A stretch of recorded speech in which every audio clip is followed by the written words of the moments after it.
في كتاب الله قلبي صار حي. Apakah pembelian mobil motor melalui listrik itu riba? Riba. Karena akadnya uang dengan uang. Saya mau beli motornya di dialer. Lalu saya datang ke dialer. Pak dialer, saya mau beli motor. Mana uangnya? Uang tak cukup. Dialer akadnya pun pihak ketiga, namanya pembiayaan. Maka pembiayaan akan meminjamkan uang ke saya. Akadnya bukan antara, ini perlu dipahami. Banyak orang berkata di mana akad syariah. Akadnya antara saya dengan listrik, uang dengan uang. Saya tidak uang bayar uang dengan uang riba. Setelah uang dari ada baru saya bayar dengan jadi ada cash. Kalau bank syariah tidak begitu. Pak bank syariah, saya mau beli motor. Mana uangnya? Uang tak ada. Boleh saya tidak uang? Tak boleh. Maka bank syariah membeli motor. Motor tadi dibeli oleh bank syariah. Setelah menjadi miliknya, baru saya beli secara cicil. Maka mencicil barang dengan uang tidak riba. Orang yang tak ngerti, dia bilang sama aja. Malah bunganya lebih besar. Malah bank syariah itu tidak ada beda dengan konvensional dengan leasing. Bank syariah itu bedanya cuma 3. Pegawainya pakai jilbab, masuknya pakai assalamualaikum, angkatnya pakai bismillah. Menyesatkan. Seperti apa dosa riba?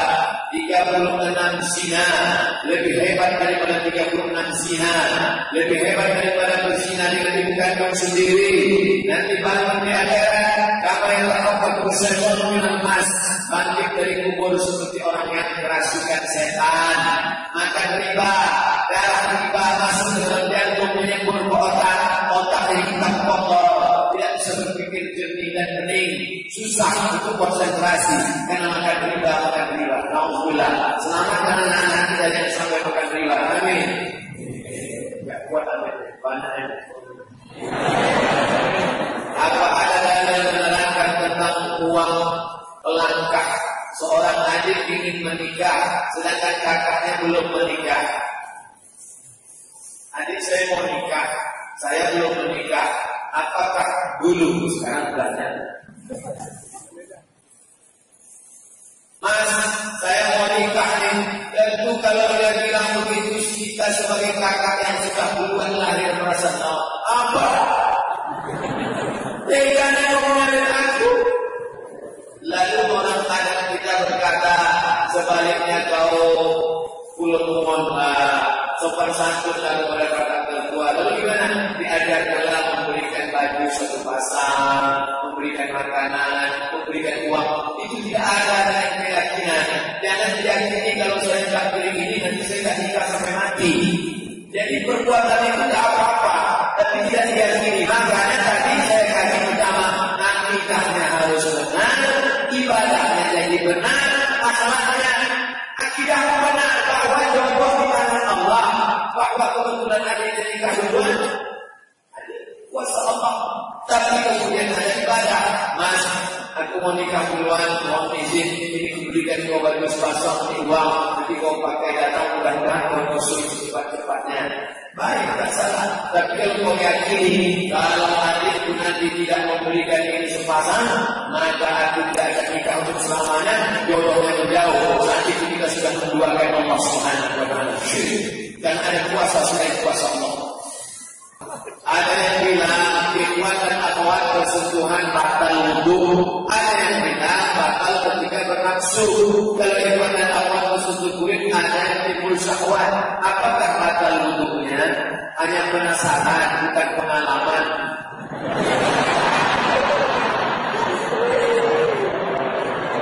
Menurut mazhab Hanafi, mazhab yang kedua mazhab Hanafi, meninggal tahun 150 di Kufah Irak, laki-laki perempuan tidak mahram bersentuhan kulit tidak batal karena makna aula masumun bisa.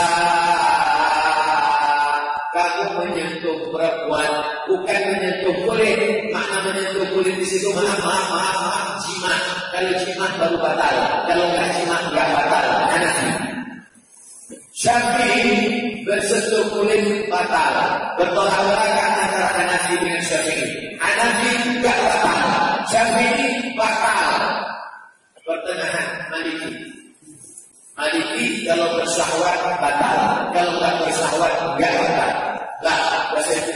perhatikan. Nanti kalau ada ustaz ceramah di sini, siapa yang mengatakan bersentuhan itu maksudnya bukan kulit, cina, berarti dia pakai masalah. Bapak Ibu sekalian, siapa yang bersentuh maka patah, berarti dia pakai. Kalau bersahwat kalau batal, kalau tak bersahwat tak apa-apa, berarti dia pakai. Pas mau kerja, dia salam sama istri. Pergi dulu ya. Habis itu berangkat sampai ke tempat kerja dia tuhan. Loh, namanya nanya. Dia tak untung dulu. Saya tak bersahwat. Sama istri saya tak bersahwat. Istri orang tak bersahwat.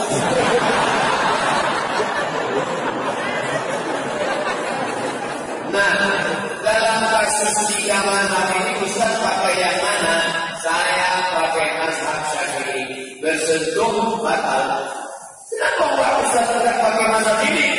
Saya tidak menyalahkan Hambali, saya tidak menyalahkan Maliki, saya tidak menyalahkan Hanafi. Kenapa Ustaz pakai Syafi'i? 2 sebab. Pertama, tempat saya air banyak.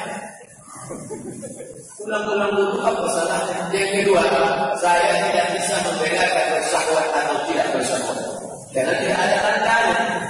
Kalau bersahwat merah, kalau tak bersahwat hijau, kalau tak bersahwat kuning, tidak ada.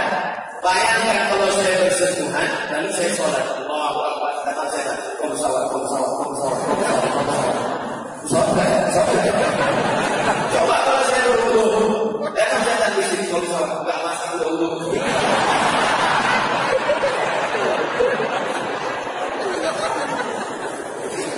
Islam mengharamkan pacaran. Alhamdulillah saya sudah hijrah. Saya dengan dia sepakat untuk meninggalkan pacaran karena Allah Rasul. Tapi kita masih menjaga silaturahmi. Gak ada silaturahmi.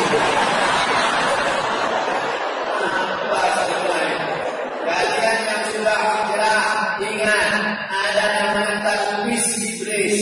Sebelum hijrah dia mengajak kau berzina. Sebelum hijrah dia mengajak kau yang pakai narkoba. Tapi setelah hijrah bisikan yang lain. Oh yang paling hebat ibadahnya, oh yang paling mantap. Talbis iblis, dia mengajak seperti ibadah, padahal bukan. Apa contohnya? Tahajud qol. Ya, tahajud ini talbis iblis. Kenapa kau yang membangunkan dia? Masih kan ada. Oleh sebab itu jangan mau dipermainkan. Cari nomornya delete. Bukan lagi cari namanya unfriend. Buanglah mantan pada tempatnya. Apakah saya sudah benar-benar meninggalkan zina? Betul. Ada zina mata, ada zina telinga, ada zina tangan, ada zina lidah, ada zina pikiran, ada zina hati. Dibenarkan oleh kemaluan. Mungkin kemaluan bukan berzina, tapi pikiranmu berzina. Oleh sebab itu jaga hati-hati. Kau katakan saja kepada dia, kita sudah hijrah, hubungan kita sampai di sini. 5 tahun lagi aku akan datang pimpinan kau dengan bismillah. Kata dia, ya mas, kalau Valentino Rossi nggak datang duluan.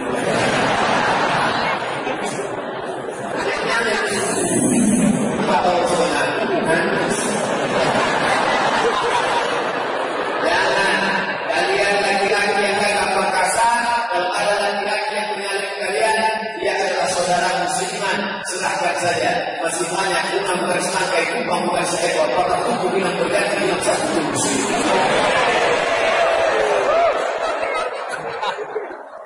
Boleh katakan perniagaan di keluarga tiap hari, bukan itu teknisnya. Main bola ada aturannya. Offside, ada keeper, ada striker, ada back. Maka zakat itu juga. Zakat perniagaan itu jurusnya 3+2. Modal yang diputar selama setahun, ditambah keuntungan, ditambah piutang, dikurang hutang, dikurang rugi. Kalau bertahan 45 gram emas kali 500.000 sekarang, 42.500.000 selama setahun, keluarkan zakatnya 2,5%. Saya ulang lagi, modal yang diputar selama setahun, ditambah keuntungan, ditambah piutang, dikurang hutang, dikurang rugi. Kalau masih bertahan emas kali 500.000 42.500.000 maka kena zakat. Kalau di bawah itu tidak kena. Begitu aturan. Modal yang minta tambah keuntungan, tambah hutang, kurang hutang, kurang rugi, kurang hutang yang terkait bisnis. Jangan hutang rumah, hutang mobil masuk. Kamu kan kurang hutang, hutang apa? Rumah hutang, mobil hutang. Sekarang orang semua hutang. Satu-satunya yang lunas cash bininya. Dengan seorang berkata saudara tunai, Anda boleh kredit bini.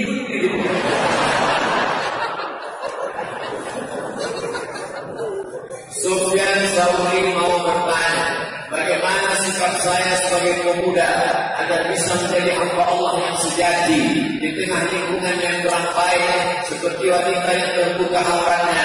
Rasanya pengen cepat nikah saja, Ustaz. Manis apa itu belbah? Siapa di antara kamu yang sudah sanggup menikah, falyatazawwaj, menikahlah. Fa innahu aghaddu lil basar, menikah itu menjaga pandangan, wa ahsanu lil farj, menjaga kemaluan. Faman lam yastati, siapa yang tak mampu, fa alaihi bisawm, hendaklah dia banyak-banyak puasa. Fa innahu lahu bijah, puasa itu akan menjaga dirinya.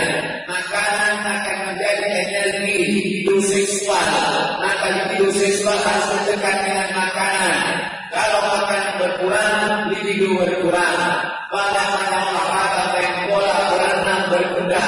InsyaAllah kalau kau berenang di Ancol, apalagi ke tengah, InsyaAllah bukan cuma awal rasilah, orang ingat saja. Jangan bergaul, jangan pergi ke tempat-tempat yang memicu hawa nafsu.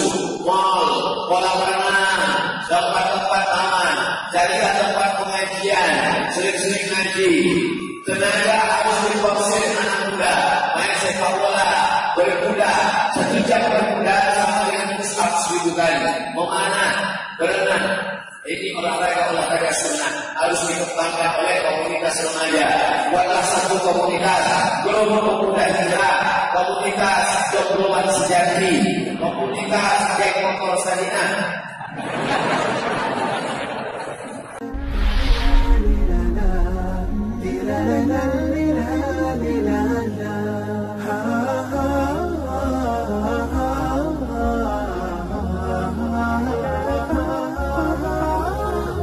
كتاب الله قلبي صار حال